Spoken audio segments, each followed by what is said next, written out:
여러분, 여호수아 강해 벌써 11번째 시간이네요.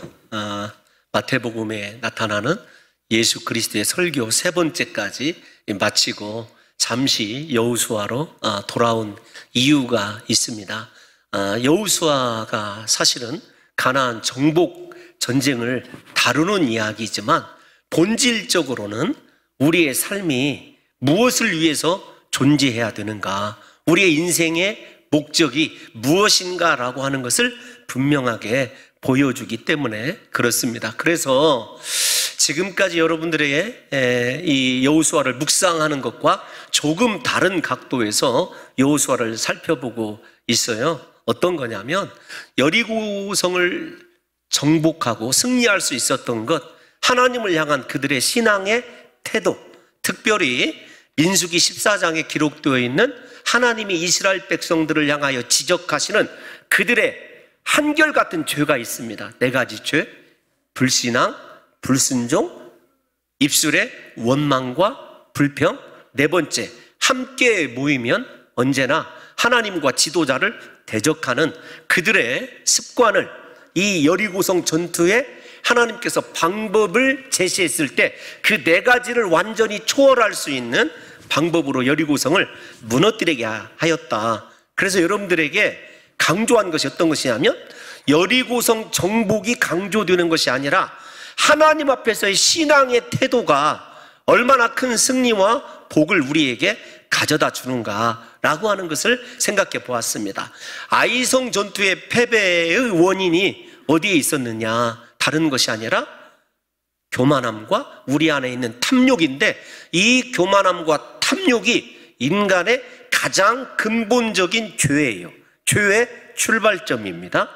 죄의 출발점을 극복하지 않는 한 하나님 앞에서 예비되어 있는 축복도 누릴 수 없다라고 하는 것이 일종의 아이성 전투의 패배를 통해서 우리에게 가르쳐주는 중요한 교훈이죠. 그런데 오늘 본문을 보게 되면 철저히 회개하고 여호수아와 이스라엘이 하나님 앞에 돌아서게 되었을 때 하나님께서 아이성 전투를 승리케 하시죠. 한 가지 더 짚고 넘어가야 될 것이, 승리의 방법이 우리의 의지나 우리가 가지고 있는 역량에 달려있지 않습니다. 하나님 말씀에 어떻게 순종하는가, 하나님 앞에 내가 어떻게 서 있는가라고 하는 것이 인생 승리의 중요한 법칙이다, 이렇게 말씀을 드렸어요. 오늘 본문을 보게 되면은 그때라고 이야기하고 있죠. 아이성 전투를 해가 질 때까지 마쳤습니다. 승리했습니다.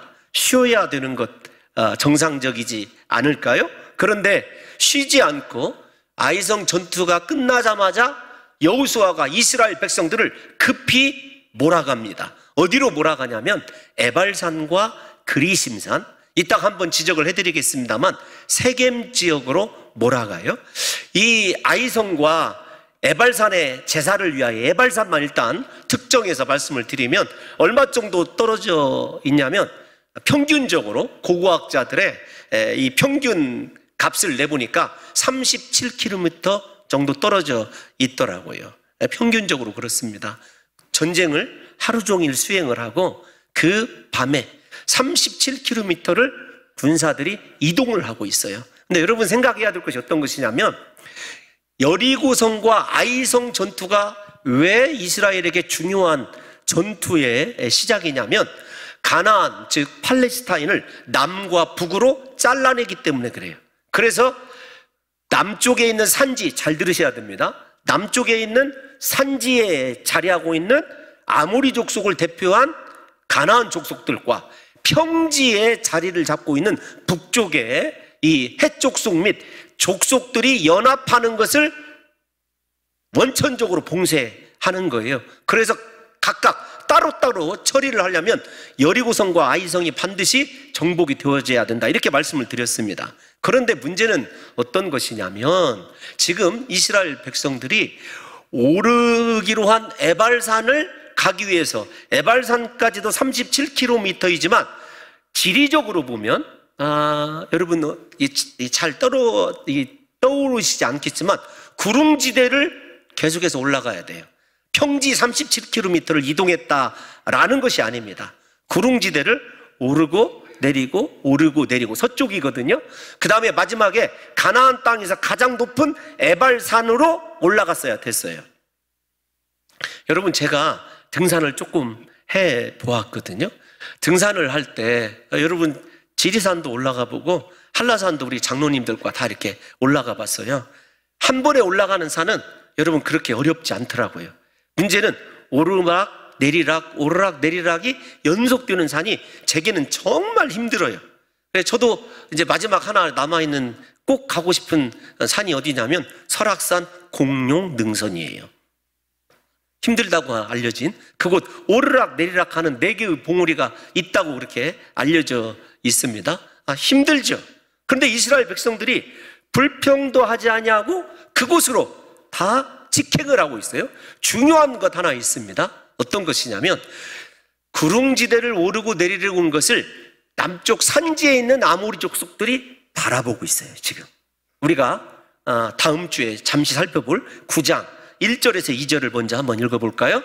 9장 1절에서 2절 시작. 이 일 후에 요단 서쪽 산지와 평지와 레바논 앞 대연안에 있는 헷사람과 아모리 사람과 가나안 사람과 브리스 사람과 히위 사람과 여부스 사람의 모든 왕들이 이 일을 듣고 모여서 일심으로 여호수아와 이스라엘에 맞서서 싸우려 하더라. 아멘. 여러분, 지금 싸우려 하고 있고 지켜보고 있는 상황인데 모든 것이 노출된 상황에서 구릉 서쪽을 향해서 지금 에발산으로 이동을 하고 있는 거예요. 잘 생각하셔야 됩니다. 에발산에 무엇하러 가느냐? 예배드리러 제단을 쌓기 위해서 가는데 그들이 지금 하는 행위는 무방비 상태나 똑같아요. 산지에 있는 아모리 족속들이 그대로 쏟아져 내려오면 인간적으로 볼 때는 굉장히 무모한 일이기도 하고 패할 확률이 거의 100%에 가까운 그런 상황입니다. 그러함에도 불구하고 패배해도 좋다. 인간적으로 생각할 때 우리가 하나님 앞에 예배하는 것이 중요하다. 말씀에 순종하는 것이 중요하다. 그러니까 그들이 지금 에발산으로 향하는 예배자의 모습은 목숨을 건 예배자의 모습이에요. 사랑하는 성도 여러분, 하나님 앞에 오늘 우리가 예배하러 나오실 때 여러분들의 예배에 대한 가치는 어느 정도 되십니까? 이게 굉장히 중요한 질문이에요. 하나님께서는 예를 들면 아이성 전투를 승리로 이끌고 그 여세를 몰아서 다른 전쟁을 차라리 수행하는 것이 훨씬 더 인간적으로 보면 합리적인 생각 아닐까요? 그런데 하나님은 그 전투를 멈추게 하셨어요. 하나님께 예배하는 것을 우선순위로 삼게 하셨다는 거예요. 그런데 그 예배하라고 하는 말씀에 순종하기 위하여 이스라엘이 내어놓은 것은 무엇이냐면 그들의 목숨이었어요. 생명까지 내걸고 하나님 앞에 예배하러 장시간을 지금 이동하고 있는 거예요. 침묵하는 가운데. 그러면 사랑하는 성도 여러분, 이 에발산으로 예배하러 가는 것이 생명을 내건 일이자 말씀에 대한 순종이다. 제가 중복해서 여러분들에게 그렇게 말씀을 드리는 이유가 있습니다. 우리 다 같이 신명기 27장 4절에서 5절 말씀 읽어볼까요? 시작. 너희가 요단을 건너거든 내가 오늘 너희에게 명령하는 이 돌들을 에발산 앞 세우고 그 위에 석회를 바를 것이며 또 거기서 내 하나님 여호와를 위하여 지단 곧 돌단을 쌓되 그것에 쇠 연장을 대지 말지니라. 아멘. 아멘. 여러분, 지금 우리가 읽은 신명기 27장 4절 5절은 누구의 이야기예요? 모세의 이야기입니다. 정확히 얘기하면 모세의 고별 설교예요. 모세가 명령한 거예요. 두 가지를 확인할 수 있죠. 가나안 땅은 분명히 이스라엘 백성들에게 주어지는구나. 그러니까 저 말씀을 이스라엘 백성들이 기억할 때 가나안은 하나님이 우리에게 주신 곳이구나 라고 하는 것을 알 수가 있어요. 두 번째 생각해야 될 것이 있습니다. 어떤 것이냐면 모세가 요단을 건너자, 4절을 띄워놔 주세요. 요단을 건너자 이스라엘의 방향을 어디로 정해줬어요? 에발산으로 정해줬어요. 보십시오. 이 돌들을 에발산에 세우고. 그러니까 여러분 이렇게 생각하셔야 됩니다. 이스라엘 백성들에게 요단강을 건너는 것과 여리고성과 아이성을 무너뜨리는 것은 진정한 목적이 아닙니다. 그건 표면적인 이유이자 하나님께 예배하러 가는 과정일 뿐이에요. 목적은 어떤 것이냐면, 야, 너희들에게 가나안 땅 분명히 하나님이 주시니까 인생의 방향을 에발산으로 잡아라. 그래서 에발산에 올라서 제단을 쌓으라고 하는 것이 모세가 준 약속입니다. 고별설교의 핵심이죠. 사랑하는 성도 여러분, 이 본문을 통해서 제가 위로를 받은 것이 있어요. 어떤 것이냐면, 하나님께서 내 인생의 승패를 다 알고 계신다. 지금 내가 죽을 것 같고 이 고난에서 어떻게 헤어나가야 될까, 인생에 답이 없다, 노답 이런 말 쓰지 않습니까? 답이 없는 인생임에도 불구하고 지금만 생각하고 낙심하고 두려워할 것이 아니라, 하나님께서 분명히 이스라엘 백성들을 이렇게 인도하시는 것을 보면 내 인생 전부를 우리는 알 수가 없지만 하나님은 알고 계셔요. 그래서 이 말씀을 생각할 때 모세가 미리 이스라엘 백성들의 어떤 의미로 보면 여리고성에서 승리할 것도 아이성에서 실패했다 승리할 것도 알고 있다는 거예요. 그러면 누가 알고 계시다는 거예요? 하나님이 알고 계신 거죠. 하나님이 우리 인생 가운데서 실패할 것도 알고 계시고 성공할 것도 알고 계셔요. 그런데 중요한 것은 무엇이냐면 그 실패와 성공을 통하여 우리는 좌절하고 혹시 낙심할지 모르지만 하나님은 실수하지 않으신다는 거예요. 우리의 인생을 누가 전부 다 보고 계시냐면 하나님이 알고 계신 줄로 믿습니다. 중요한 건 지금 이스라엘 백성들의 삶의 방향이에요. 방향성 문제입니다. 이스라엘이 다시 돌아와서 말씀을 드리면 요단을 건너야 될 이유, 여리고성을 무너뜨려야 될 이유, 아이성에서 절대로 실패하지 말았어야 될 이유는 딱 한 가지입니다. 하나님께 제단을 쌓아야 되기 때문에 그런 것이죠. 사랑하는 성도 여러분, 그래서 우리 사랑하는 성도 여러분들도 이렇게 생각하셨으면 좋겠어요. 어떤 것이냐면 예배하는 이 과정을 보게 되면 앞에서 제가 왜 여리고성 전투와 아이성 전투를 승리에다가 실패에다가 두지 아니하고 교회의 관점에 두고 있는지를 깊이 잘 생각하셔야 됩니다. 그러면 이 여호수아서가 새롭게 보여요. 여러분들의 눈에 새롭게 보입니다. 무슨 말씀을 드리고 싶어서 그러냐면 인생의 승리와 실패가 문제가 아니라는 거예요. 나는 하나님이 내 인생의 방향을 오직 여호와를 위한 예배자로 섭리하시고 이끌고 가고 있는가, 그것만 확인하면 된다는 것이 어쩌면 여호수아서의 핵심일지도 모릅니다. 그래서 우리 사랑하는 성도 여러분들과 제가 겪고 있는 인생의 고난과 환난이 문제가 아니에요. 눈에 보이는 것들이 문제가 아닙니다. 그 환난과 고통을 통하여, 고난을 통하여 내게 있는 죄악들이 얼만큼 제거되고 하나님 앞에 완전한 예배자로 설 것인가 라고 하는 과정에 지나지 않습니다. 무슨 말씀인가 하면 여러분들과 제가 인생의 환난, 그것이 물질의 문제이든지 건강의 문제이든지 눈앞에 보이는 그 문제를 바라보지 마시고 실제적으로 그 문제를 통해서 하나님이 내게 바꾸시기를 원하는 내 삶의 태도, 하나님을 향한 신앙의 태도는 무엇인가. 두 번째, 내 인생은 탐심과 교만에 의해서 내 마음대로 주장이 되는가, 하나님의 말씀으로 다스림 받고 있는가, 이것만 점검하면 된다는 거예요. 그래서 사랑하는 성도 여러분들과 제가 눈에 보이는 환난 때문에 좌절하지 마시고 오히려 하나님, 내 영이 새롭게 될 줄로 믿습니다. 하나님 앞에 온전한 예배자로 거듭나도록 이 고난을 낭비하지 마시고 하나님의 뜻대로 사용해달라고 기도하는 것이 현명한 기도라고 그렇게 생각이 되어지죠. 또 하나 좀 격하게 설명을 해드리면, 육적인 전투에서 실패는 용납될 수 있어요. 다시 기회가 있습니다.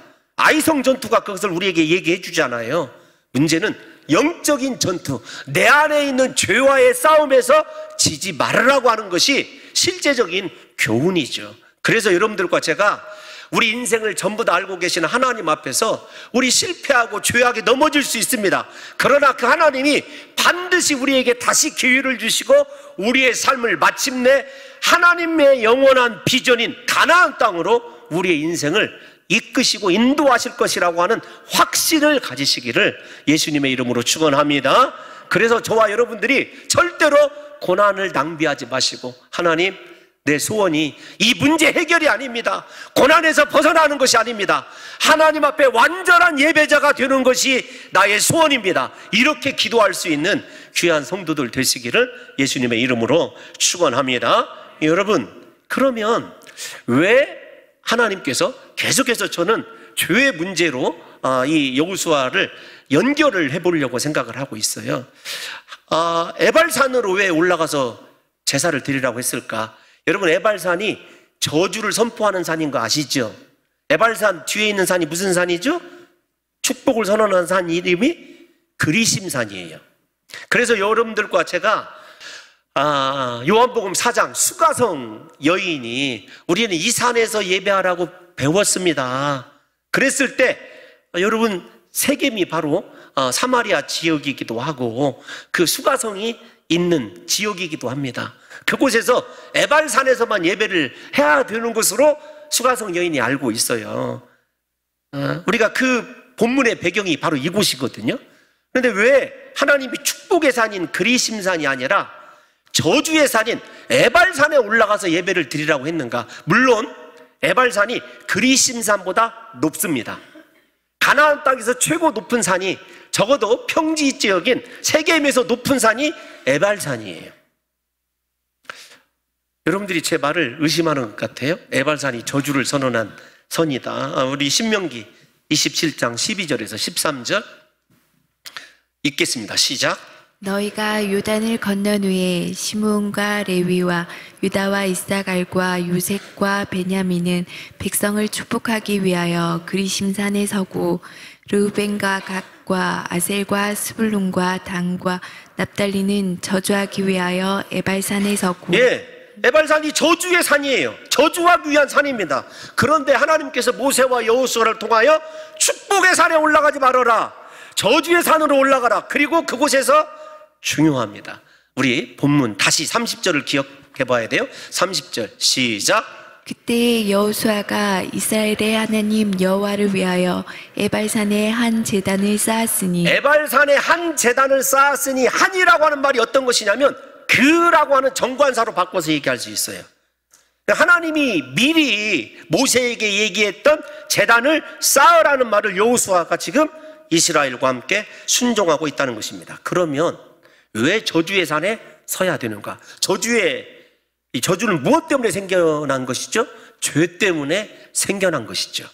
하나님께서 지금 요단을 건너서 에발산에 이르기까지 일어난 교만과 탐욕에 의한, 이스라엘 동족에 의한 아간의 일, 공동체의 죄, 가깝게는 그 죄서부터 시작해서 광야에서 하나님 앞에 저질렀던 모든 죄에 대한 철저한 해결을 하나님이 원하시는 것을 우리가 아셔야 됩니다. 그러니까 정복 전쟁이 중요한 것이 아니라 하나님 앞에 제단을 쌓으면서 죄의 해결이 우선되어야 된다라는 것을 우리가 알게 되는 거죠. 그러니까 무슨 말입니까?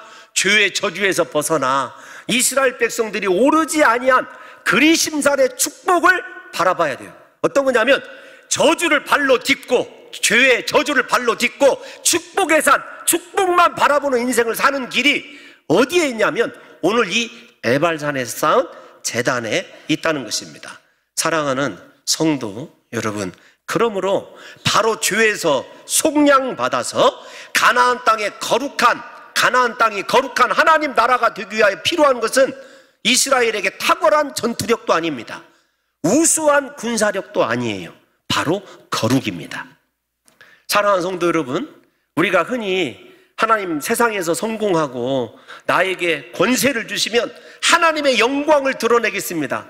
여러분, 말로는 맞은데요, 성경적으로 보면 그 말이 얼마나 위험스러운 말인지를 아셔야 돼요.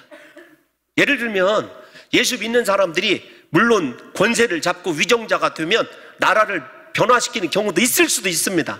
그런데 대부분 죄를 견뎌내지를 못해요. 정말 세상을 변화시키는 것은 그래서 우리가 권세와 힘을 얻는 것이 아니라 내가 세상과 얼마나 다르냐, 내가 죄로부터 얼마나 자유한 하나님 앞에 온전한 예배자로 성숙해가는 진정한 거룩을 이룬 사람이냐? 우리의 거룩함을 통해서 세상의 어두움은 물러가게 될 줄로 믿습니다. 죄의 힘이 무력화될 줄로 믿습니다.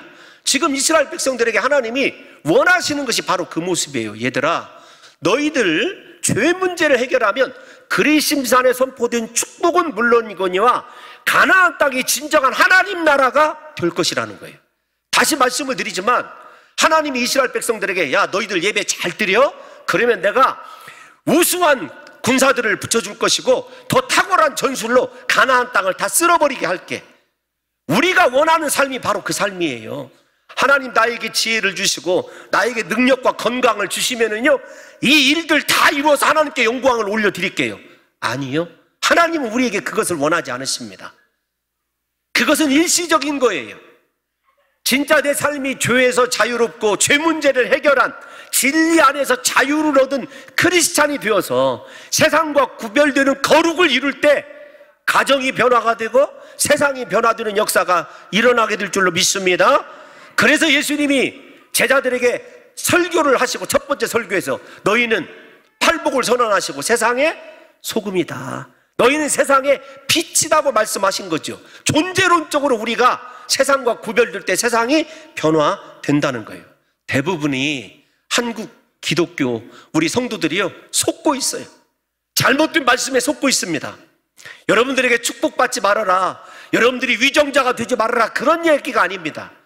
먼저 하나님 앞에 내가 온전한 예배자인가, 적어도 죄의 저주에서 벗어난 하나님 앞에 진정한 예배자로 다가서고 있느냐라고 하는 것이 내 안에 해결되는 것이 제일로 중요하다라는 것이 여호수아의 가르침이에요.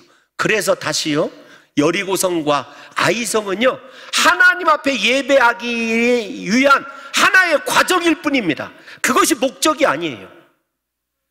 그래서 다시 말씀드립니다. 사랑하는 성도 여러분들의 삶의 목적이 무엇이냐고요. 삶의 목적이요? 왜 제단을 쌓아야 되냐고요? 30절 다시 한번 띄워놔 주세요. 30절 보면 여호수아가 이스라엘의 시작, 이스라엘의 하나님 여호와를 위하여 에발산. 아멘. 인생의 목적이, 우리의 예배의 목적이, 하나님 앞에 기도하는 기도의 이유가, 헌신의 목적이 딱 한 가지여야 돼요. 오직 하나님을 위하여. 사랑하는 성도 여러분, 사랑하는 성도 여러분들의 예배와 지금까지 헌신의 삶의 존재 이유가 어쩌면 죄송하지만 나 때문일 수 있어요. 아닌가요?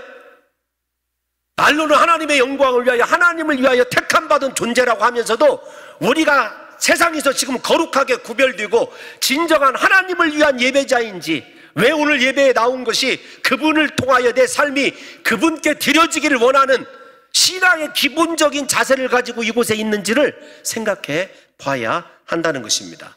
중요한 것은 이 문제를 한 번 더 반복할 거예요. 하나님께서 모세와 여호수아를 통하여 드리게 한 제사가 번제와 화목제입니다. 이게 중요해요. 번제가 어떤 제사죠? 히브리어로 아라라고 하는 제사입니다. 이 아라라고 하는 말은 어떤 말이냐면 올라간다라는 말이에요. 무엇이 올라가냐면 짐승이 완전히 제단 불에 태워져서 그 향기가 올라가는 거예요. 즉 무엇이냐면 사람의 죄를 지고 대신 죽은 짐승의 불에 태운 향기가 올라가는 거예요. 이 말은 무슨 말이냐면 곧 예배자의 삶이 모두 다 올라가는 거예요. 죽음이 올라가는 거니까. 여러분, 번제를 드리라고 하는 것은 하나님과의 관계입니다. 내가 저렇게 저 짐승처럼 죽어야 되는데, 불에 태워져 죽어야 되는데 짐승이 죽는구나. 그 말은 무슨 말이냐면 곧 내가 태워진 것이고 내가 죽어진 것이고 내 삶이 하나님께 올라간 거예요. 그러면 묻습니다.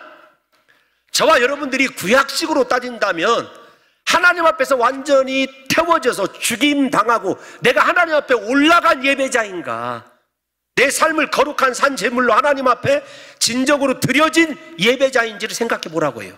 다시요, 하나님이 우리에게 가장 근본적으로 원하시는 것은요, 삶에서는 거룩입니다. 그리고 삶의 이유는 하나님을 위한 예배자예요. 그렇다고 한다면, 신약으로 해석을 한다면 번제로 자기 자신을 드린 사람은 자기 자아가 부인된 삶이에요. 나는 죽었어요. 내 안에 예수 그리스도만 삽니다. 그래서 사도 바울이 늘 얘기하는 말이 나는 날마다 죽노라. 내가 그리스도 예수와 함께 십자가에 못 박혔나니, 여러분 날마다 십자가에 못 박혀 죽는 사도 바울의 고백을 우리가 눈여겨봐야 되죠. 내가 죽지 않는 한 하나님과의 관계가 온전히 회복될 수가 없습니다. 하나님이 말씀하시는, 바라보게 하시는 그리심산의 축복이 내 것이 될 수가 없다고요. 그래서 하나님과의 관계를 위하여 번제를 드리라고 한 것이죠. 오늘 우리 사랑하는 성도 여러분들이 이 예배를 통하여 다른 것이 제물이 아니라 내 삶과 인생이 하나님께 드려지는 거룩한 제물 드리는 역사가 있으시기를 예수님의 이름으로 축원합니다. 두 번째 드리라고 한 제사가 화목제예요. 화목제는 번제와 조금 다르죠. 어떻게 다를까요? 거의 페어로, 쌍으로 번제와 화목제가 많이 나타나요. 화목제는 어떤 제사죠? 화목케 하는 제사예요, 말 그대로. 그런데 그 화목이 다릅니다. 첫 번째 화목 제물은요 3등분으로 하게 되어 있어요. 첫째는 하나님께 드려집니다. 둘째는 제사장과 레위 지파에게 제물이 돌려지게 되어 있어요. 세 번째가 중요합니다. 어떤 것이냐면, 오늘 그 식사 후에 우리 새 가족들과 함께 공부할 때 이 코이노니아 문제, 교제 문제가 나오거든요. 이웃에게 돌리는 거예요. 어떤 것이냐면 이런 겁니다. 내가 오늘 내 죄를 사함받고 하나님과 화목하게 되었어. 그리고 하나님과 화목하게끔 역할을 담당한 제사장과 기쁨을 나누고 그 기쁨을 내가 사랑하는 내 이웃과 나누는 거예요. 그러면 여러분 묶어봅시다. 오늘 이 율법을 돌에다 새기잖아요. 돌에다 새기고 율법을 낭송합니다. 거기까지 우리가 오늘 살펴보게 될 건데, 생각해 보세요. 율법을 기록했는데 번제, 하나님과의 관계라고 말씀을 드렸어요. 그 다음에 화목제는 하나님과 화목할 뿐만 아니라 중보자적인, 그 당시에 중보자적인 레위 지파 제사장과 화목이에요. 그 다음에 이웃과 화목입니다. 그러면 이렇게 생각할 수가 있죠. 번제를 통하여 하나님만 온전히 사랑하는 법을 이스라엘 백성들이 배워야 했어요. 두 번째, 화목제를 통하여 공동체 죄, 특별히 가까이는 아간의 죄라고 말씀드렸습니다. 공동체의 회복을 위하여 내가 얼마나 중요한 존재인가, 이거 깊이 생각하셔야 됩니다. 아간이 범죄하지 않았다라고 한다면 아간의 죄가 이스라엘 전체의 패배로 영향을 끼치지 않았을 거예요. 내가 그렇게 중요한 존재예요. 그런데 주님께서 뭐라고 말씀하시냐면 내 이웃을 무엇과 같이 사랑하라? 주님이 우리의 중요성을 무시하지 않으세요. 내 몸과 같이 사랑하라는 거예요. 그러니까 이 말씀은 율법의 완성이죠. 번제와 화목제를 드리라고 한 것은 예배 자체의 기능이 문제가 아니라 목적이 문제입니다. 하나님과 관계를 회복해야 했느냐? 하나님만 사랑하는 인생으로 변했느냐? 그러면 사람을 사랑하라는 거예요. 이웃을 사랑하라는 것입니다. 무슨 말입니까? 이 제사를 통하여 가장 중요한 핵심은 내가 죽어지는 거예요. 나는 없습니다. 나의 몫은 없어요. 이미 나는 죽어서 하나님께 태워져 버렸고, 내게 있는 것이 있다고 한다면 하나님께 드려야 되고, 제사장과 화목하고 다른 이웃을 위하여 내 삶의 방향과 목적이 이타적으로 바뀌어야 된다는 것을 번제와 화목제가 우리에게 순서적으로 가르쳐주고 있는 것이죠. 정확히는 새겨져야 될 율법의 완성인 거죠. 예수님께서 이 서기관들이 물어보죠. 율법의 계명 중에 어느 것이 크니까? 첫째, 하나님을 내 마음을 다하고 목숨을 다하고 힘을 다하여 사랑하라 하는 것이 첫째 계명이에요. 두 번째가 무엇이라고요? 이웃을 내 몸과 같이 사랑하라. 이것이 율법의 완성이다. 여러분, 무슨 이야기입니까? 가나안 정복 전쟁에서 승리해야 될 이유, 내가 헌신해야 될 이유는 내 자신의 이름이 높아지고 내가 이런 사람이야를 드러내는 것이 아니라 나는 없고 하나님만 계시고 나는 없고 공동체만 있는 삶, 이웃을 사랑하는 삶, 그것을 하나님께서 이 예배를 통하여 이스라엘 백성들에게 가르쳐주는 거죠. 참 지금 시기적으로 보면 쓸데없는 가르침처럼 보이지 않습니까? 그런데 그것이 아니에요. 너의 삶이 하나님을 향하여 이웃을 향하여 드려지게 될 때 다시요 그리심산의 축복과 가나안의 주인 되신 하나님의 영광이 우리의 삶에 드러나고 나타난다는 것을 가르쳐 주는 거죠. 그래서 여러분, 다시 정리를 해드리면 가나안 정복보다 하나님의 백성으로서 어떻게 살 것인지를 고민하라는 것입니다. 가나안 땅 너에게 줄 것이다. 그러나 가나안 땅의 주인이신 하나님 앞에서 네가 어떤 삶을 살 것인지 삶의 방향을 정하라는 것이고, 그 삶의 방향이 어떤 것이냐면 말씀에 합당한 삶이에요. 말씀대로의 삶입니다. 여러분들이 읽으신 30절에서 35절을 보게 되면 가장 많이 나타나는 말이 어떤 말인 줄 아십니까?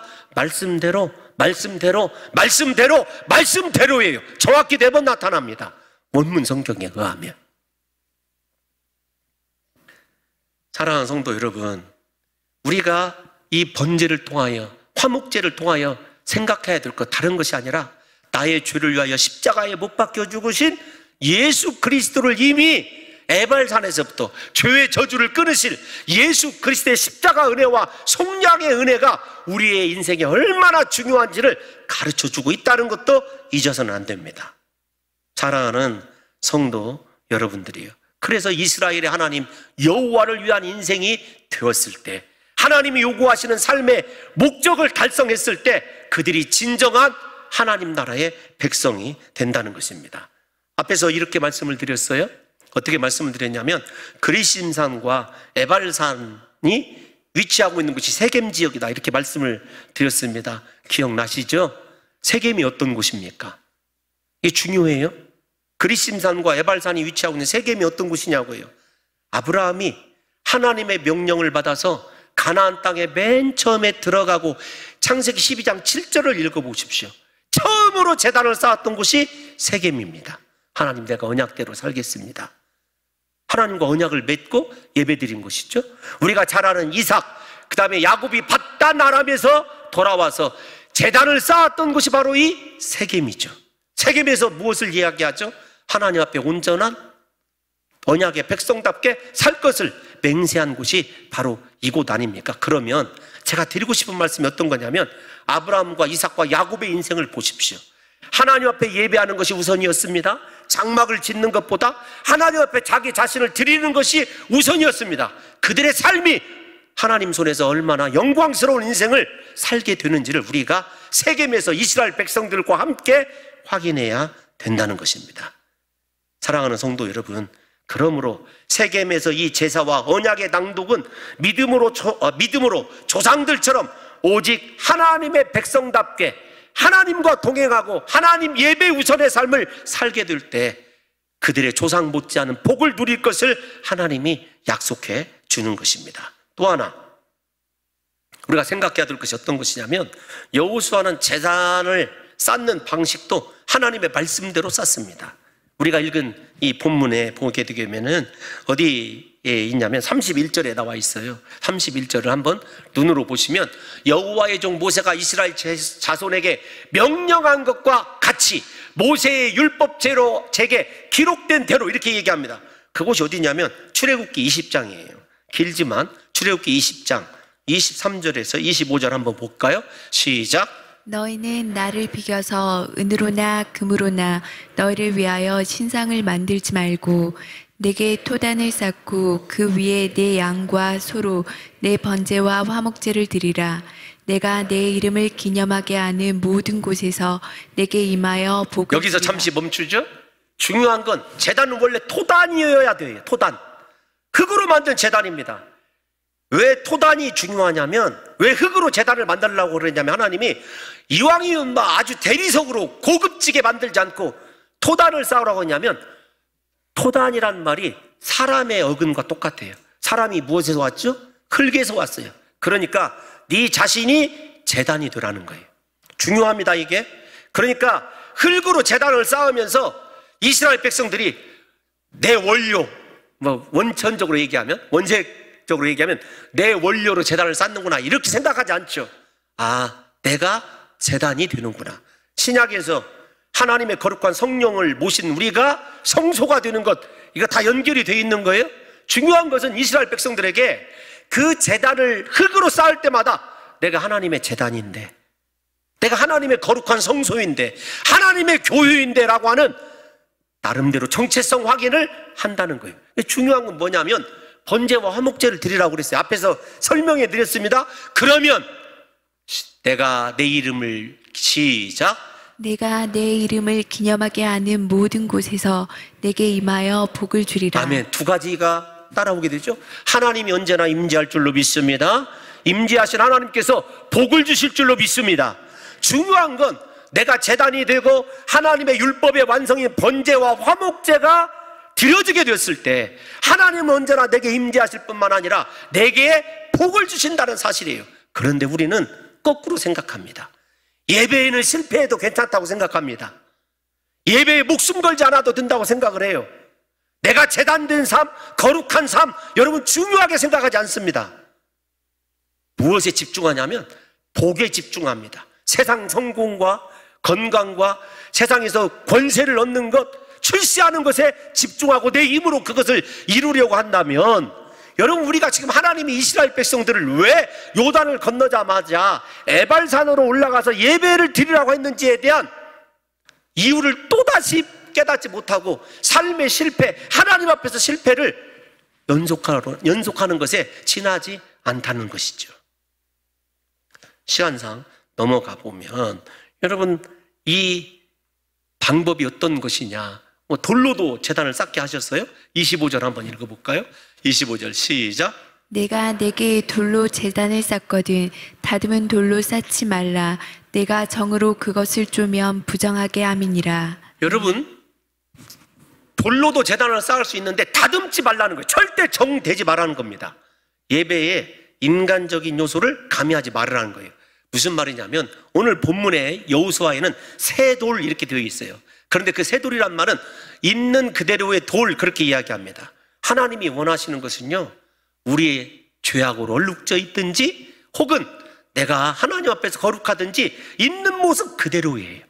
그래서 치료되어야 될, 회복되어야 될 죄가 있다면 하나님께서 치료해 주실 것이고, 하나님께서 연락받으실 삶의 기쁨이 있다면 하나님이 연락받으시는 거죠. 사랑하는 성도 여러분, 또 하나 중요한 것이 가나안 우상의 신들과 하나님을 섬기는 제단이 달라졌어야 됐어요. 그러니까 하나님을 섬기는 방식과 목적이 다른 거예요. 이방 사람들이 돌로 그렇게 제단을 아름답게 꾸미는 이유는 어디에 있습니까? 목적이 어디에 있냐고요? 앞에서 설명해 드렸습니다. 자기를 위하여.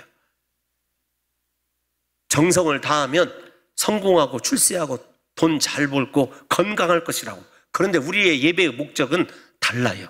무엇을 위한 예배냐면 하나님을 위한 예배자이기 때문에 그렇습니다. 사랑하는 성도 여러분들과 제가 만약에 오늘 예배하고 기도하는 이유가 세상 것 때문에, 만약에 하나님 앞에 이렇게 예배하지 않으면 벌 받을 것 같기 때문이라고 한다면 우상을 섬기는 것과 전혀 다를 바가 없다는 거죠. 예배의 목적을 하나님을 위하여로 바꾸시고 부디 내 인간적인 요소가 가미되지 않고 살아계신 하나님 앞에서 내 부족하면 부족한 대로 있는 모습 그대로 들려지는 역사가 있으시기를 예수님의 이름으로 축원합니다. 마지막 한 가지가 어떤 거냐면 1분만 더 설교를 해드린다면 이런 거죠. 앞에서 율법에 왜 기록해야 되는지는 말씀을 드렸습니다. 율법에 완성된 삶을 살아야 되죠. 축복과 저주의 말씀을 모두 다 들어라 낭송했습니다. 듣지 않은 사람이 하나도 없어요. 무슨 말이냐면 하나님의 거룩한 진리의 말씀을 듣지 않을 사람이, 듣지 않아도 될 사람이 하나도 없다라는 거예요. 여러분 이 말씀의 근거가 신명기 28장이죠. 신명기 28장에 축복과 저주가 나옵니다. 그런데 축복은 1절에서 19절 약 28장의 분량에 의하면 3분의 1이 지나지 않아요. 저주는요 20절에서 68절까지 무려 2배나 더 깁니다. 우리에게 왜 하나님이 저주의 말씀을 그렇게 길게 낭독하게 하셨을까요? 하나님의 뜻대로 사는 것이 인생의 목적되지 않으면, 하나님 말씀에 순종하지 않으면 우리의 삶이 그렇게 하나님이 원하시는 축복에서 멀어질 수밖에 없다는 것을 이야기하는 것이죠. 결론은 순종하면 복된 인생을 산다는 것입니다. 부디 사랑하는 성도 여러분, 인생의 방향을 하나님께로 결정하십시오. 예배도 헌신도 하나님을 위하여, 나는 없는 삶, 오직 하나님과 이웃과 공동체만 있는 삶, 그 삶에 집중하시고 거룩을 통해서 세상을 변화시키고 인생의 축복이 다른 데 있는 것이 아니라 말씀에 순종했다는 사실을 잊지 마시고 하나님 말씀에 집중하는 역사가 있으시기를 예수님의 이름으로 축원합니다.